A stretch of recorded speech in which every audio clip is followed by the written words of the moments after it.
यह औरत जो एक पहले साल मर गई, उसके ताबूत में एक बच्चा मिलता है, लेकिन आदमी बच्चे को बाहर निकालने की कोशिश करता है, लेकिन महिला बच्चे को पकड़ती है और जाने नहीं देती।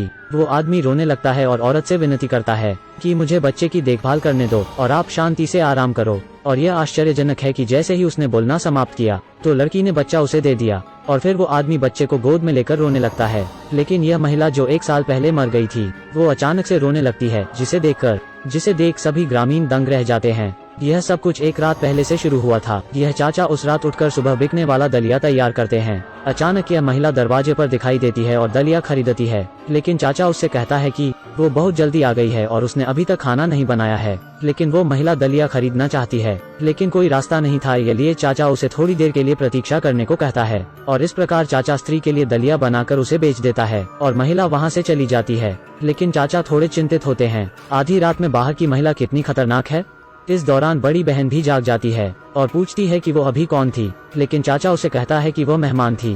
फिर कुछ समय बाद वह टेबल और कुर्सियां लगाते हैं और खोलने के लिए तैयार होते हैं। लेकिन जब बड़ी बहन अपनी कमाई गिनती है तो कटोरे में एक कंकड़ मिलता है, जिसे देखकर वो अपने भाई से पूछती है कि इसे कौन दे गया है। लेकिन भाई भी इसे देखकर हैरान होता है, लेकिन चाचा सोचता है कि हो सकता है कोई इसे कटोरे में फेंक गया होगा। लेकिन चाची पैसे गिनती है और पाती है कि कटोरी में पैसे कम है। बड़ी बहन ने अंकल से कहा कि भविष्य में पैसे जमा करते समय सावधानी बरतें। और फिर वो बाजार चली जाती है और रास्ते में वो दो निवासियों से मिलती है और उस कंकड़ के बारे में बात करती है और उन्हें सब कुछ बताती है कि पता नहीं कौन इतना बुरा है जो दलिया पीने के लिए पत्थरों का इस्तेमाल पैसे के रूप में करता है।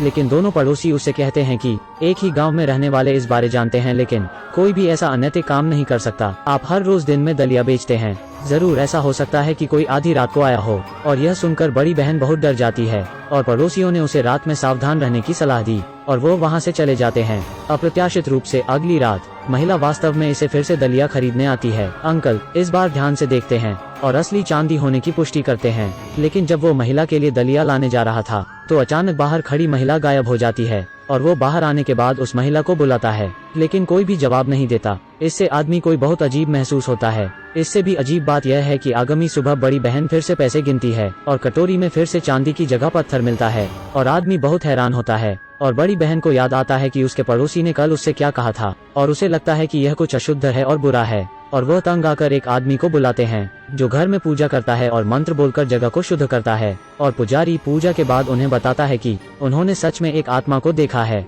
जो हर रात को यहाँ आती है और निश्चित रूप से वो आज रात भी वापस आएगी। और वो दोनों इतने डरे हुए थे कि सांस भी नहीं ले पा रहे थे। लेकिन चाचा ने कहा कि यह भूत लोगों को नुकसान नहीं पहुंचाता, क्योंकि दुनिया में बस उसकी एक अधूरी ख्वाहिश है। इसलिए अगर आज रात वो उससे मिलते हैं तो उसके पास जो कुछ भी है आप उसे संतुष्ट करने के लिए उसे रख लें। निश्चित रूप से महिला आधी रात को दलिया खरीदने आती है, लेकिन चाचा डर से कांप रहे हैं और कटोरी में दलिया लगभग गिरने वाला था, लेकिन महिला उसे लेती है और चली जाती है। इसे अपनी आंखों से देखने के बाद वो दोनों बहुत डर जाते हैं और उसकी तरफ देखते हैं कि यह महिला कहाँ जा रही है। इसलिए वो हिम्मत करके चुपचाप उस महिला के पीछे पीछे चलने की हिम्मत करते हैं। लेकिन महिला को उन दोनों का पता लग जाता है, लेकिन वो बिल्कुल नहीं रुकती है और उन्हें सीधे अपनी कब्र के पास ले जाती है, फिर अचानक गायब हो जाती है, जिसे देखकर वो दोनों बहुत डर जाते हैं। लेकिन इस समय कब्र से एक बच्चे के रोने की आवाज आती है और वो डर कर पीछे मुड़ जाते हैं और एक दूसरे को पकड़कर भाग जाते हैं। अगली सुबह वो तुरंत मामले की रिपोर्ट करने के लिए सरकार के पास जाते हैं, लेकिन कोई इस पर विश्वास नहीं करता और इसे बकवास कहते हैं। अगर किसी बच्चे को कब्र में दफनाया जाता है मतलब वो मर चुका है और अपना दम तोड़ चुका है। लेकिन वो उनसे विनती करते हैं और बताते हैं कि कल रात उन्होंने बच्चे के रोने की आवाज सुनी थी। इस समय पक्ष के यमन कहता है कि उस बच्चे और मृत महिला का एक पति है। एक साल पहले महिला को बच्चा होने वाला था और पति उसकी बहुत देखभाल करता था और वो थक कर एक जगह जाते हैं, लेकिन अचानक पत्नी बीमार हो जाती है और महिला की हार्ट अटैक से मौत हो जाती है और उसका पति उसे वापस गांव ले जाकर दफना देता है। उस आदमी की बात सुनने के बाद पति को तुरंत बुलाया जाता है और उसके पति से पूछा जाता है कि क्या बात है और इस स्थिति को समझने के लिए आदमी को ढूंढा जाता है। और आदमी बहुत हैरान होता है क्योंकि कल रात ही उसने एक सपना देखा था जिसमें उसने एक औरत को एक बच्चे के साथ देखा था जो उस आदमी को उसके बच्चे की देखभाल करने को कह रही थी। और यह जागने के बाद आदमी बहुत हैरान होता है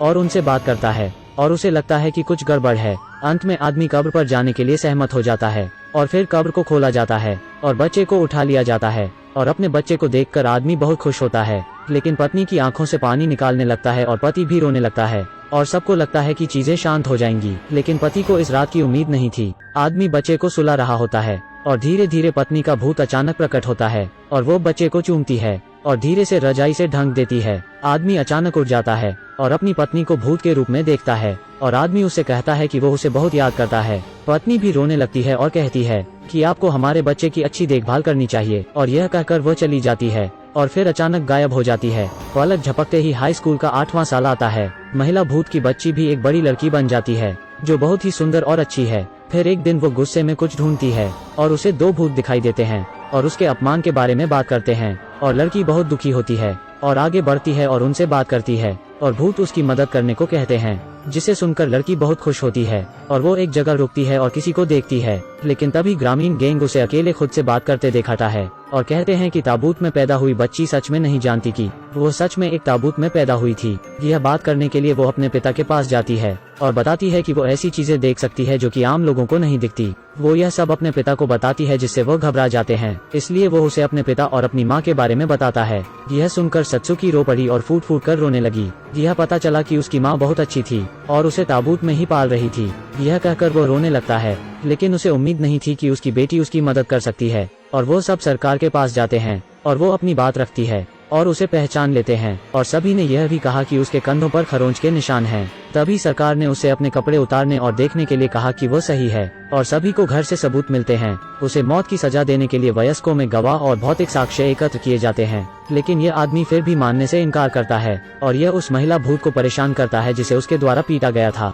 और आदमी उस भूत को देखकर बहुत डर जाता है और आनन फानन में अपने गुनाह कबूल कर लेता है। अंत में उसे सरकार द्वारा जेल में डाल दिया जाता है और पति को मौके पर छोड़ा जाता है और पति बहुत खुश होता है और चीजें हल हो जाती हैं। महिला भूत अपनी बेटी की मदद के लिए बहुत आभारी है और बेटी उससे बात करती है और अंत में महिला खुशी खुशी धरती छोड़ देती है और बेटी भी बहुत खुश होती है। लेकिन जब वो वापस जाने लगती है तो पीछे देखती है कि अनगिनत दौड़ती हुई आत्माएं अपनी शिकायतों का बदला लेने में मदद करने के लिए लड़की की तलाश करती हैं और लड़की उन अन्यायी भूतों की मदद करती है और असली कातिल को खोजने के लिए विभिन्न शिकायतों से निपटती है और एक प्रसिद्ध राजनीतिक वकील बन जाती है।